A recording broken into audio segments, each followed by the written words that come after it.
How we doing, guys? Long time no see for people of YouTube. There is a dog down here. Yeah, been a while. Haven't had too much to say. I posted very recently that I'm not, going to just be posting things for the sake of posting things. I only really want to post things on here when I have something to say in an elongated fashion. So I would like to talk to you guys about practicing. I think it's very, very, very important in your formative years of playing. I mean, it's good to practice whenever you can. Now, I'm going to level with you guys on this one, okay? So, I do not practice very much at all anymore.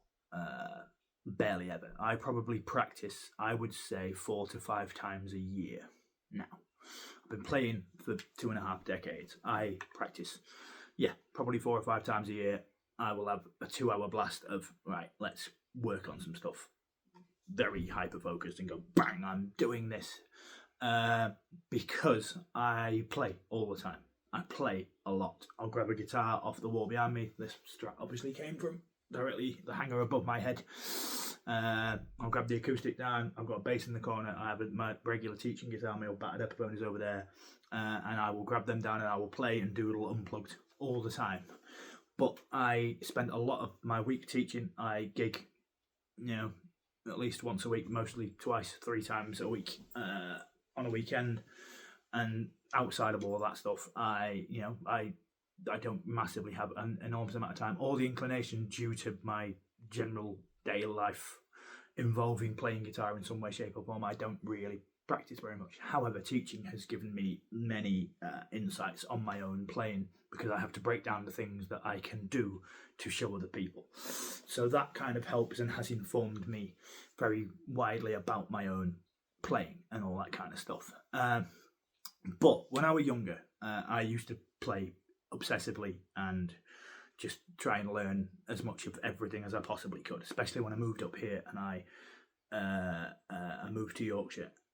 And I just, that's when I really got the bug. I started seeing the cover bands and stuff that I used to go out and watch and be like, right, I want to learn that song, I want to learn that song, I want to do this and that, blah, blah, blah, blah, blah. So it was quite a thing. And that was quite a time. And that's where I fell in a lot of the regular big potholes that guitar players tend to land in.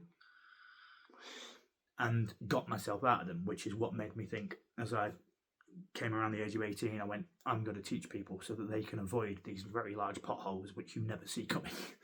But one of the things that is incredibly misleading are the Steve Vai comments and things where you get other people saying the stuff. This is the one I'll say, that I used to play for 8, 9, 10, 11 hours a day. That does not work for everybody. There's not a cat in hell's chance that's going to work for everybody. Never. The odd person, I'm sure it will, but not for everybody. And I think some people put that into it and go, it's just going to make me be amazing. The thing that you need when you are playing guitar is structure in your practice. And that is the thing. So, and I've seen absolute living proof of this with all of my own students that decide to listen to me. Which is, if you grab your guitar and you doodle about for 2 hours, 3 hours, 4 hours, whatever, yeah, you might pick up a thing or two, but it is mostly just doodling. You will do more with 15 minutes or half an hour, more preferably, of absolute focus on, right, what am I doing? What am I going to practice? That works.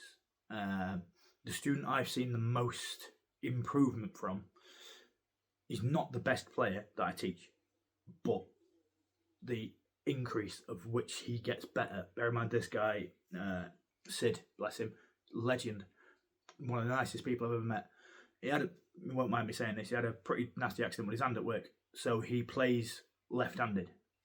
He'd never played a guitar before, but he has to play left-handed because he can't play right-handed because of the injury that he's got, messed his tendons up and whatnot. So he puts in the work. He puts in the work like you would not believe, and he does half an hour every single day, and you can see it. You can tell that he does this work, and so what you do, and this is the crux of the whole thing. Say you have half an hour. What do you want to achieve in that half an hour? Right, cool. Getting to know your fretboard. Let's spend, say if you've got 3 targets, getting to know your fretboard being one of them. Spend 10 minutes on that, going, right, I'm now going to spend 10 minutes finding how many E's can I find? How many C's can I find? How many A's can I find? All that stuff, just finding notes and just going, right, and set a timer, set a metronome and try and do it every first click of a 4 beat bar of a metronome. Do that for 10 minutes, speed it up, blah blah blah blah blah, and then go, right, okay, chords. Am I practicing, say, doing arpeggiating some chords, making sure they're all clean?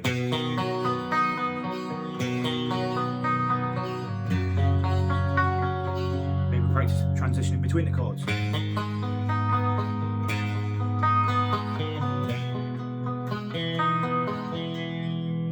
Make sure all these chords ring out.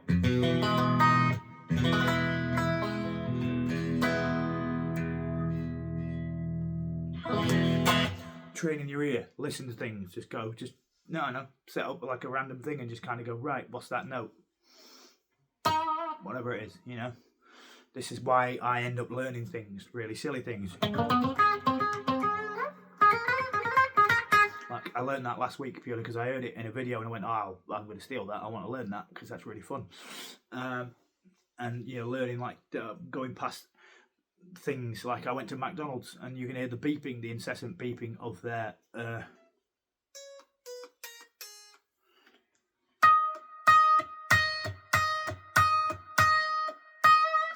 of their ovens and stuff, and you kind of, in my head, I'll go through all the notes and find that note, and I like to challenge myself and stuff like that, doing things like that. But you can do that in your own house. Find something that makes a noise. Just, you know, even if you've got the telly on, there's an advert and you can hear a note in the background in the advert, just go, oh, what's that? And try and find it. Train your ear. And then, you know, if you've got some scales, if you've got some theory, if you've got to do your 5 pentatonic position stuff that everybody does,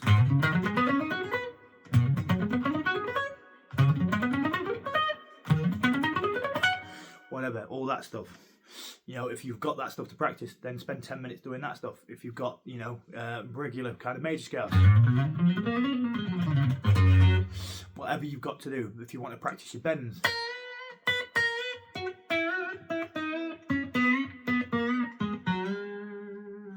then you practice that. But you chop your stuff up into how many things you've got. If you've got 4 things you want to do, all right, so then it might be a bit tricky. So you might spend 10 minutes on one, 10 minutes on another, 5 minutes on another, 5 minutes on another. Chop it up in whatever way that you see fit.